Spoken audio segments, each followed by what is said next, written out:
आपले चॅनल, आपला आवाज, कोकण 24 तास। रत्नागिरी जिल्ह्याच्या दापोली नगरपंचायतीमध्ये उद्धव बाळासाहेब ठाकरे पक्षातील 6 नगरसेवकांनी राज्यमंत्री योगेश कदम यांच्या वाढदिवसानिमित्त एकनाथ शिंदे यांच्या शिवसेनेत प्रवेश केल्यानं पुन्हा राजकीय खळबळ माजली आहे। तुम्ही आज गट स्थापन केला आहात, तर काय नक्की स्थिती आहे, जरा थोडक्यात आम्हाला सांगा। नमस्कार, मी विलास शिगवड आणि माझे सहकारी 4 नगरसेवक असे आम्ही एकूण 5 जण पहिले उद्धव बाळासाहेब ठाकरे गटात आम्ही राष्ट्रवादी या चिन्हावर निवडून आलेले 7 जण होतो।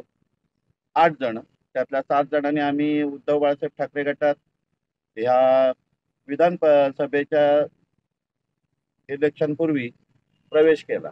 तर त्याचं कारण असं होतं की त्यावेळेला आम्ही विरोधी पक्षात असून आता ही सत्ता येईल युबीटीची असं आम्हाला सगळ्यांनी सांगितलं आणि विकास तर ठप्प होता दापोलीचा। तर त्या दृष्टीने आम्ही हे डोळ्यासमोर ठेवून निव्वळ आमची कामं वार्डातली व्हावीत यासाठी आम्ही युबीटीमध्ये प्रवेश केला।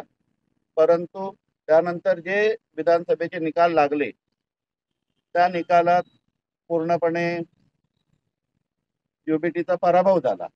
त्यामुळे आमची परत पूर्णपणे निराशा झाली आणि जी कामं त्याच वेळेला नामदार योगेश दादा कदम यांच्या मार्फत दापोली तालुक्यात आणि शहरातही जिथे दादांचे जे नगरसेवक होते त्यांच्या वार्डात जी कामं होत होती ते आम्ही पाहत होतो आणि अक्षरशः माझ्या वार्डात 30 मीटरचा साधा पेवर ब्लॉकचा रस्ताही मी करू शकलो नाही 3 वर्षात, अशी परिस्थिती होती।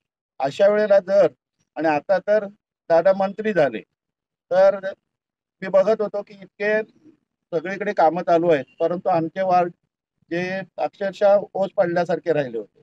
तर त्याच्यात चांगला विकास व्हावा, त्याच्यातले जे कामं आहेत ज्यासाठी आम्ही निवडून आलोय ती कामं लोकांची व्हावीत म्हणून निव्वळ आम्ही 5 जणांनी हा निर्णय घेतला की आता 2 वर्ष उरलेत, 3 वर्ष तर संपलेले आहेत, अजूनही पुढचे 2 वर्ष अशीच घालवायची का?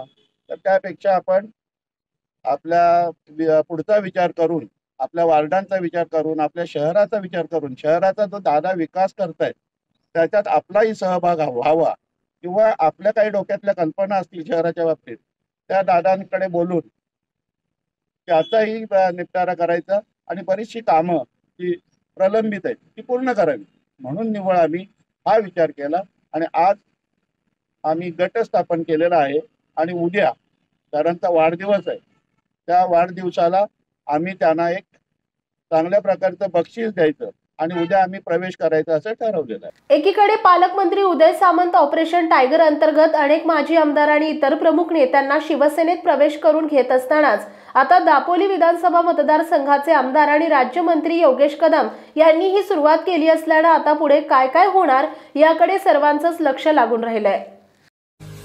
महाराष्ट्रातील तसेच कोकणातील महत्त्वाच्या बातम्या पाहण्यासाठी कोकण 24 तास न्यूज चॅनलला YouTube वर सबस्क्राइब करा आणि बेल आयकॉन प्रेस करा।